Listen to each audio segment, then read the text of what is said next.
bës cloche bi ngeen doon membre ba faw Toubactu officiel bis ni ki tey daal jàpp leen dootu leen amati benn jaaxle si wàllu info bu gaaw te wóor.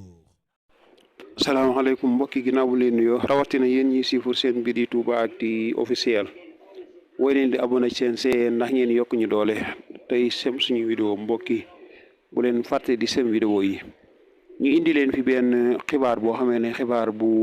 urgent la. kii di Pape Serigne Niang nekkoon sous-préfet de Almadies mi nga xamee ne moom moo génne woon kii di Ousmane Sonko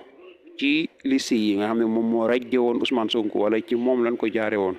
bu sukkandikoo kii di Amadou Ba mi bokk ci Pastef moom moo wax ne dafa gaañu tey Pape Serigne Niang moom moo wuyu ji ki nga xamee ne mooy boromam moom mi nga xamee ne moom ci moom lañ jaare woon radiation kii di président Ousmane Sonko ñu ñaan yàlla na ko suñ borom yërëm te xaare ko ci àjjana ya gën a kawe lii na leen indi loon di leen wax ne woy leen di abonné seen mbir yi Toubactu officiel jërë ngeen jëf.